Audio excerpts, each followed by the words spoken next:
So he comes back with the book. We were outside, you know, he was getting ready to leave. He's there with the book.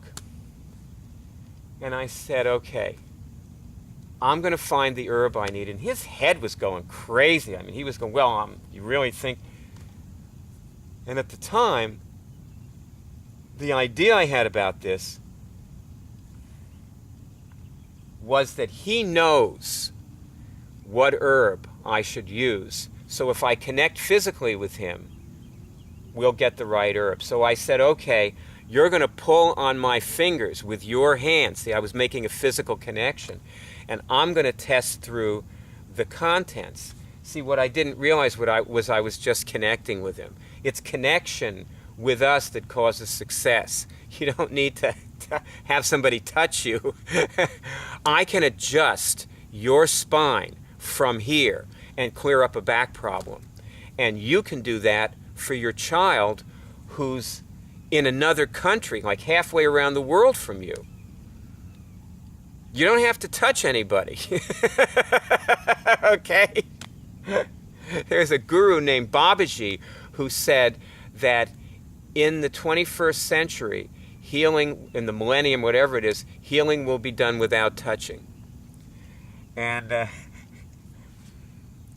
anyway, we were touching. That's what we were doing then. I didn't know. It was the early stages of the development of this. So I tested down the table of contents. Now, the book was written in Chinese. It was for acupuncturists. It was not written in Chinese characters. It was written in our alphabet, but the words were Chinese, all Chinese words. I didn't know what they meant, and he probably didn't know what a lot of them meant. So I tested for the table of contents page. It said go to this section. Then I tested through the pages of the section, and I got I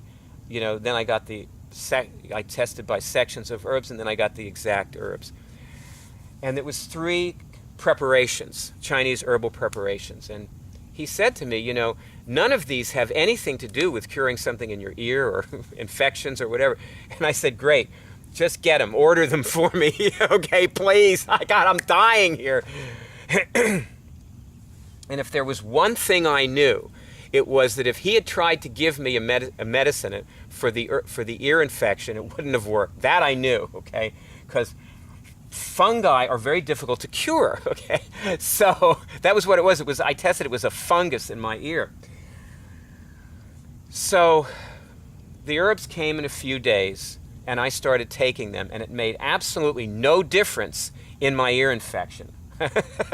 And I was thinking, a lesser person would have just thrown the bottles away, because I expected it to, start ramping down, and it didn't. The thing remained exactly the same way. And this went on for a week or 10 days or something, and as long as the bottles held out, and I tested how many pills to take, and I was taking what I tested to take and doing it just the way I tested to do it. And I exhausted 2 of the bottles, and there was some left in the last bottle. And I took the last pill, and the ear infection disappeared. That was it. Maybe I should have just taken all the pills at once. I don't know, because I suffered for weeks with this. But anyway, that's what happened. It was gone, never came back. Okay, now for the planter's wart. This is what you do with this page. It's the same thing. You can do this with anything because God, you're getting signals. That's what it is. They don't have to be accurate. They just have to be real.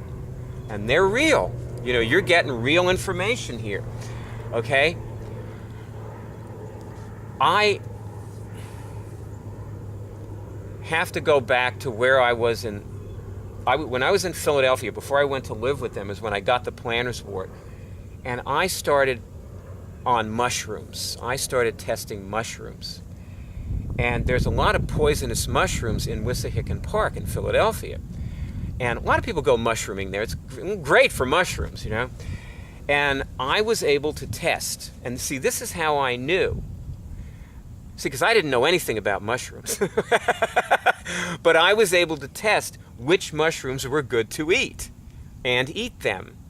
And sometimes I made a few mistakes but they were more like gastronomical mistakes. Like, there are these huge mushrooms that they're actually a tree fungus that grows around trees, and you eat the edge of them because the other part is like very tough, But I served it, and everybody's chewing this stuff. And I found some really good mushrooms. And then I got high copper and I stopped eating mushrooms, so that was the end of that story. But I knew I could do this thing with plants, okay? Like I can test berries and all kinds of plants I can test. And so can you, so can anybody. You can test what plants to eat. So if you're lost in the wilderness, you can eat, you can feast, in fact. Anyway,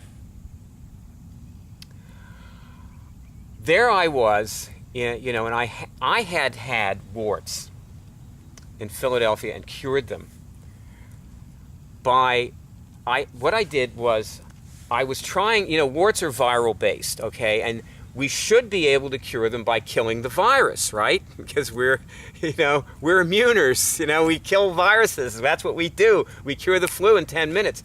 See, but the thing with warts are there. And also, sometimes you just don't care about something enough to cure it that way. And so I was never able to cure my warts by taking them out, no matter how hard I tried. And to remember, I could never remember. They always got back into my higher bodies. And then I'd see the wart was still there, and I'd test, oh yeah, I got it in my spiral body, and I'd take it out again. And after a while, I just gave up. I said, I don't care enough about curing my warts. I had little tiny warts you could hardly see, But one day I was walking down the slope to go running in the Wissahickon Park, and I thought to test, is there a plant I could rub on these warts and cure them, and just with one rubbing, and I tested, yes. It was jewelweed. So I took, and I was surrounded, I was on the slope, and I said, okay, is it here around me? And I got yes, and I started testing one plant after another, and I got, oh, it's jewelweed, okay.